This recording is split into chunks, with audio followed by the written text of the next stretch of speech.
ஓம் நமோ வெங்கடேஷாய. சிவகங்கை மாவட்டம் திருக்கோஷ்டியூர் சௌமியநாராயண பெருமாள் கோயில் 108 திவ்ய தேசம். ரொம்ப விசேஷமான கோயில். பெருமாள் இங்கே 4 நிலைகளில் காட்சி கொடுக்குறார். சிவன் கோயிலும் உள்ளேயே இருக்குது. பெரியாழ்வார் ஸ்ரீவில்லிபுத்தூரில் பிறந்திருந்தாலும் ஃபஸ்ட்டு மங்களாசனம் பாடினது இந்த சௌமியநாராயண பெருமாளை தான். நரசிம்மரோட அவதார ஸ்தலமும் கூட. ஸ்ரீ ராமானுஜர் நமக்காக 8 எழுத்து மந்திரத்தை உபதேசித்தது ஓம் நமோ நாராயணங்கிறதும் இந்த சௌமியநாராயண பெருமாள் கோயிலில் தான். இப்போ ரீசெண்டாக சம்ரோக்ஷணம் செய்திருந்தாங்க. நானும் போயிட்டு வந்து வீடியோ ஷேர் பண்ணியிருந்தேன்.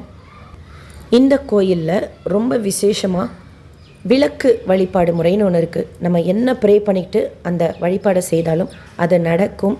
எனக்கும் நடந்திருக்கு. என்னோடய எக்ஸ்பீரியன்ஸோடு சேர்த்து அந்த விளக்கு வழிபாடு முறையை ஷேர் பண்ணுறேன். ஒரு பிரதர் கூட இப்போ ரீசெண்டாக கேட்டிருந்தீங்க. உங்களுக்கு இன்ஃபர்மேட்டிவாகவும் ஏதாவது வேண்டுதல் நிறைவேறணும் அப்படின்னா ஷியோராக ட்ரை பண்ணுங்கள். நிறைவேறத்துக்கு யூஸ்ஃபுல்லாகவும் இருக்கும். இயர்லி ஒன்ஸ் நாங்கள் போவோம். அப்படி தான் கோவிலுக்கு முன்னாடி எங்கள் பக்கத்து வீட்டுக்காரங்கள்ட்ட சொன்னேன், அந்த கோயிலுக்கு போகிறோம் அப்படிங்கிறப்ப அவங்க தான் சொன்னாங்க, விளக்கு எடுத்துகிட்டு வா, நீ நினச்சது நடக்கும் அப்படின்ட்டு. அங்கே மூலஸ்தானத்தில் இருக்கிற அர்ச்சகர்கிட்ட கேட்டுட்டு எடுத்துகிட்டு வந்த விளக்கு, அது ஒரு வகையான வழிபாடு முறை. அதை பற்றியும் சொல்கிறேன். ஜென்ரலாக லோக்கல் டிவோட்டிஸ் அங்கே அவங்க எப்படி அந்த விளக்கு வழிபாடு செய்கிறாங்க அப்படிங்கிறதையும் சொல்கிறேன். அவங்க என்ன செய்கிறாங்க அப்படின்னா மாசி மகத்தன்னைக்கு எஸ்பெஷலி விளக்கேற்றுறாங்க. ஆக்சுவலாக நம்ம எப்போ வேணாலும் விளக்கேற்றலாம் நம்ம போகிறப்போ. பட் பர்டிகுலராக மாசி மகத்தப்போ விளக்கேற்றுறது ரொம்ப விசேஷம். நிறைய பேர் வந்து லட்சக்கணக்கான பக்தர்கள் வந்து அங்கே அதை ரொம்ப விசேஷமாக செய்கிறாங்க நம்பிக்கையோட. ஏதாவது ஒரு வேண்டுதல் நம்ம வச்சுக்கணும். 3 விளக்கோ 5 விளக்கோ 7 விளக்கோ அந்த மாதிரி நம்ம ஏற்றணும். அந்த விளக்கு மலை ஏறினதுக்கப்புறம் ஒரு விளக்கை மட்டும் மஞ்சள் துணியில் வச்சு ஒரு டப்பாவில் வீட்டுக்கு எடுத்துகிட்டு வந்துடணும். எதுவும் நம்ம எடுத்துகிட்டு போகணுங்கிறதே இல்லை. அங்கே கடையில் எல்லாமே இந்த விளக்கு வழிபாடுங்கிறது ரொம்ப விசேஷமாக நடந்துக்கிட்டே இருக்கக்கூடிய ஒரு வழிபாடு முறைங்கிறதுனால எல்லாமே அங்கே சேல்ஸ் பண்ணுறாங்க. ஸோ அங்கேயே நம்ம வாங்கி விளக்கு ஏற்றிட்டு டப்பாவில் வச்சு எடுத்துகிட்டு வரலாம். நம்ம வீட்டுக்கு எடுத்துகிட்டு வர்றப்போ அது பெருமாள், அதில் வீட்டுக்கு வந்து மறுபடியும் விளக்கெல்லாம் ஏற்றக்கூடாது. பெருமாள் நம்ம வீட்டுக்கு வர்ற மாதிரி அவரை நம்ம பூஜை அறையில் வச்சு டெய்லியும் பூ வச்சு ஓம் நமோ நாராயணங்கிறது குறைஞ்சது ஒரு 11 முறையாவது சொல்லி நெய்வேத்தியம் செய்து நமக்கு என்ன ப்ரேயரோ அதை நிறைவேறணும் அப்படின்னு ப்ரே பண்ணிக்கிட்டே இருந்தால் ஷியோராக நடக்குது. அந்த மாதிரி அந்த வேண்டுதல் நடந்து முடிஞ்சதுக்கப்புறம் அதே மாதிரி நெக்ஸ்ட்டு மாசி மகம். இன்கேஸ் மாசி மகத்துக்கு போக முடியலன்னா அதுக்கு அடுத்த மாசி மகம். ஆக்சுவலாக எப்போ வேணாலும் திருப்பி போய் கொடுக்கலாம். பட் ஜென்ரலாக அங்கே செய்கிறத சொல்கிறேன். அந்த மாசி மகத்தப்போ போய் நம்ம எடுத்துகிட்டு வந்த விளக்கோடு சேர்த்து எக்ஸ்ட்ராவாக ஒரு 3 விளக்கோ 5 விளக்கோ அங்கே ஏற்றி அந்த வேண்டுதல் நிறைவேறத்துக்கு ப்ரே பண்ணிவிட்டு வரணும். நல்லபடியாக நடந்துருச்சு அப்படின்ட்டு. சிலர் என்ன செய்வாங்க அப்படின்னா ஃபஸ்ட் டைம் அவங்க வேண்டுதலுக்காக விளக்கு ஏற்றும் போதே பக்கத்தில் இதே மாதிரி யாராவது ஆல்ரெடி அவங்க வேண்டுதல் நிறைவேறினவங்க விளக்கு ஏற்றுவாங்க வந்து. அதில் அவங்கள்ட்ட கேட்டுட்டு உங்கள் வேண்டுதல் நிறைவேறிச்சா அப்படின்ட்டு அந்த விளக்கு எடுத்துகிட்டு வராங்க. பட் ஜென்ரலாக என்ன சொல்கிறாங்கன்னா அடுத்தவங்க விளக்கை நம்ம எடுத்துகிட்டு வரக்கூடாது. ஏன்னா அவங்க எதுக்காக ப்ரே பண்ணியிருக்காங்க நமக்கு தெரியாது. அது நிறைவேறிச்சுன்னு சொல்லிட்டு அவங்க விளக்கு ஏற்றுறாங்க. ஸோ அதை நம்ம எடுத்துகிட்டு வரக்கூடாது. நம்ம ஏற்றின விளக்கை தான் நம்ம எடுத்துகிட்டு வரணும் அப்படிங்கிறாங்க. அண்ட் அதுதான் நம்ம ஏற்றின விளக்கு எடுத்துகிட்டு வரதான் விசேஷமும் கூட. ஸோ இந்த 2 வழியில் விளக்கு வழிபாடு செய்கிறாங்க. மாசி மகத்தப்போ செய்கிறது ரொம்ப விசேஷம். பட் நம்மளால் அன்றைக்கி பர்டிகுலராக போக முடியலன்னா நம்ம எப்போ போகிறோமோ அந்த மாதிரி அங்கே ப்ரே பண்ணிவிட்டு வரலாம். ஒரு விளக்கை நம்ம எடுத்துகிட்டு வரணும் ஒரு வேண்டுதலுக்கு. சிலர் அந்த விளக்கு ஏற்றும் போது காயின் போடுறாங்க. 1 ரூபா காயின் இல்லை 5 ரூபா காயினும் போட்டு விளக்கேற்றி ப்ரே பண்ணுறாங்க. ஸோ இது ஒரு வழியான முறை. பட் நான் இந்த மாதிரி செய்யலை. அங்கே ஃபஸ்ட்டு இது என்னன்னு தெரிஞ்சுக்கணுன்ட்டு மூலஸ்தானத்தில் இருக்கிற அர்ச்சகர்கிட்ட கேட்டப்போ அவங்க என்ன சொன்னாங்கன்னா அவங்க விளக்கு வச்சுருக்காங்க. இப்போ நீங்கள் வீடியோவில் பார்க்குறது அங்கேருந்து அவங்க கொடுத்த விளக்கு. அப்போ நான் வாங்குறப்போ 50 ருபீஸ், இப்போது நான் வாங்குறப்போ 100 ருபீஸ்.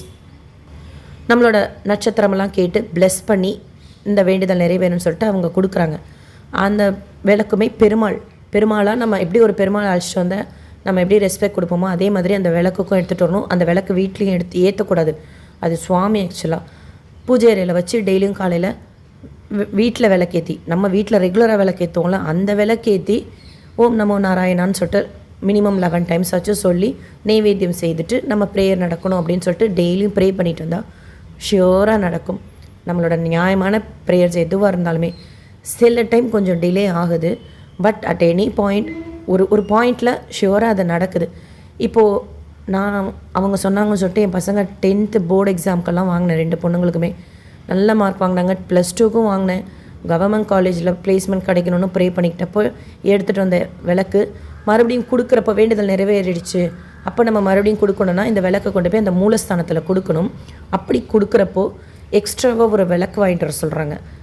இது அந்த கோயில் அவங்க அர்ச்சகர் சொன்னதுபடி தான் நான் செய்தேன்.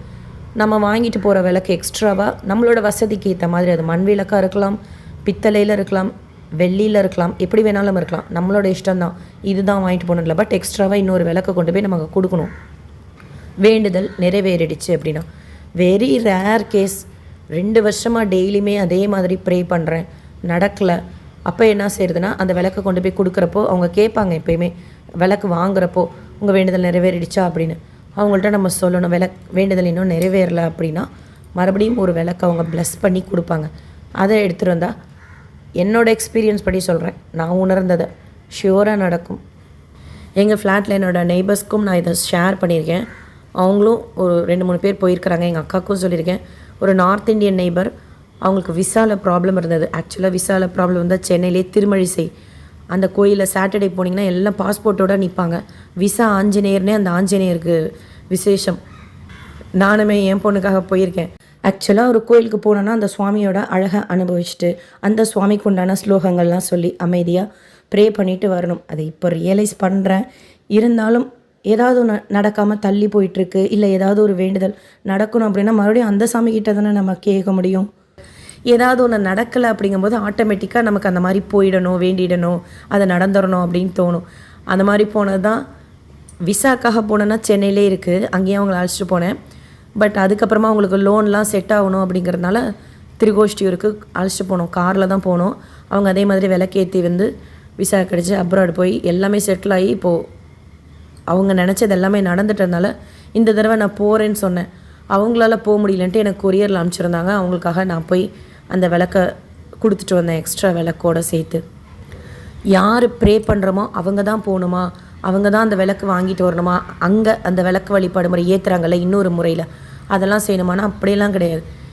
இப்போ நான் எதுவுமே எனக்காக எடுத்துகிட்டு வரல, பசங்களுக்காக அந்த மாதிரி தான், ஃபேமிலியில் இருக்கிற இன்னொருத்தருக்கும் அந்த மாதிரி தான் எடுத்துகிட்டு வந்திருக்கேன். இவங்களுக்கு விளக்கு கொடுத்ததும் நெய்பர் தான் அவங்க.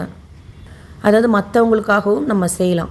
மற்றவங்களுக்காக நம்ம ப்ரே பண்ணும்போது இன்னும் அது விசேஷம். ஆக்சுவலாக இந்த 2 விளக்கில் ஒரு விளக்கு கூட இன்னொருத்தவங்களுக்காக தான் ப்ரே பண்ணிக்கிறேன். இன்னொன்று எங்கள் ஃபேமிலி மெம்பர் ஜென்ரலாக கல்யாணம் ஆகணும்னு வேண்டிக்கிறாங்க. ஆர் எனி வேண்டுதல், குழந்தை பிறக்கிறது, வீடு கட்டுறது, எதுவாக இருந்தாலும் சரி, ஒரு நியாயமான வேண்டுதல், நம்ம நல்லா இருக்கணும் இல்லை அடுத்தவங்க நல்லா இருக்கணும் அப்படின்னு சொல்லிட்டு எடுத்துகிட்டு வர்ற விளக்கு பெருமாளாக நினச்சி நம்ம ப்ரே பண்ணிகிட்டே வந்தோம் அப்படின்னா ஷியோராக நடக்கும். இது எனக்கு தெரிஞ்ச இன்ஃபர்மேஷன், நான் செய்துட்ருக்கிறது. இந்த மூலஸ்தானத்தில் எடுத்துகிட்டு வர விளக்குக்கு கூட நம்ம டப்பா, மஞ்சள் துணியெல்லாம் அங்கே கடையிலேயே வாங்கிட்டு வரலாம். இல்லை எடுத்துகிட்டு நம்மளே ஒரு டப்பா கூட எடுத்துகிட்டு போய் அதில் கூட பெருமாளை வச்சு அழைச்சிட்டு வரலாம். அந்த விளக்கு பெருமாள். இன்னொரு முறையில் அங்கே விளக்கு ஏற்றிட்டு எடுத்துகிட்டு வரோம்ல, அப்போ கூட அந்த எண்ணெயெல்லாம் வடிஞ்சதுக்கப்புறம், விளக்கு மலை ஏறினதுக்கப்புறம் எண்ணெயெல்லாம் வடிஞ்சதுக்கப்புறம் அந்த விளக்கு எடுத்துகிட்டு வரோம். அந்த விளக்கு கூட சுவாமியாக நினைக்கணும். வீட்டுக்கு அந்த விளக்கு ஏற்றக்கூடாது. 2 விளக்குமே 2 விதமாக எடுத்துகிட்டு வரும்போதுமே அந்த விளக்கு வீட்டில் ஏற்றக்கூடாது. நம்ம வீட்டில் வச்சுருக்கிற ஆல்ரெடி ரெகுலர் விளக்கை ஏற்றிட்டு இந்த விளக்கு பெருமாளாக நினச்சி ப்ரே பண்ணிக்கணும். இதை பற்றி வேறு ஏதாவது இன்ஃபர்மேஷன் உங்களுக்கு தெரிஞ்சாலும் ஷேர் பண்ணுங்கள். இல்லை நீங்கள் இந்த வேண்டுதல் விளக்கு எடுத்துகிட்டு நடந்து நிறைவேறியிருந்தாலும் உங்களோட எக்ஸ்பீரியன்ஸ் ஷேர் பண்ணுங்கள், யாருக்காச்சும் யூஸ் ஆகும். போன அந்த வீடியோலேயே நான் சொல்லியிருப்பேன், பட் இது எப்படி நம்புவாங்க? ஏன்னா எல்லாமே நம்ம நம்பிக்கை தான். நம்ம செய்கிற எதுவுமே ப்ரேயர்ஸ், அது ஒவ்வொருத்தவங்களுக்கும் ஒன்று மாறுபடும். சரி, நம்ம சொன்னால் அது ஒத்துப்பாங்களா என்னன்னு சொல்லிட்டு லாஸ்ட்டு வீடியோவில் சொல்லலை. ஒரு பிரதர் கேட்டிருந்தாங்க இதை பற்றி சொல்லுங்கள் அப்படின்னு. ஸோ அதான் ஷேர் பண்ண இந்த வீடியோ உங்களுக்கு இன்ஃபர்மேட்டிவாக இருக்கும்னு நினைக்கிறேன். நீங்களும் ஷேர் பண்ணுங்கள் இந்த விளக்கு வழிபாடு பற்றி. வேறு ஏதாவது இன்ஃபர்மேஷன் தெரிஞ்சால், பர்டிகுலர் டேயில் தான் போகணுமானா அப்படிலாம் கிடையாது. இப்போ நான் சென்னையில் இருக்கேன், எனக்கு எப்போ கன்வீனியண்ட்டாக இருக்கோ நான் அப்போ தான் போவேன். ஆனால் என்ன சொல்கிறாங்கன்னா, மாசி மகத்தப்போ அங்கே விளக்கேற்றிட்டு மறுபடியும் அந்த வேண்டுதல் நிறைவேற்றினோன்னே மாசி மகத்தப்போ போய் விளக்கேற்றுறது ரொம்ப விசேஷம். SSP life style, SSP Tirupati updates YouTube சேனலை ஃபஸ்ட் டைம் பார்க்குறீங்கன்னா சப்ஸ்கிரைப் பண்ணி பக்கத்தில் இருக்கிற பெல் ஐக்கானை கிளிக் பண்ணி வச்சுக்கோங்க. திருப்பதி பற்றின அப்டேட்ஸ் டெய்லியும் ஷேர் பண்ணுறது. நீங்கள் சுவாமி தர்ஷனம் பார்க்க போகிறப்போ உங்களுக்கு இன்ஃபர்மேட்டிவாகவும் யூஸ்ஃபுல்லாகவும் இருக்கும். அப்பப்போ மற்ற கோயில் பற்றின இன்ஃபர்மேஷனும் ஷேர் பண்ணுறேன்.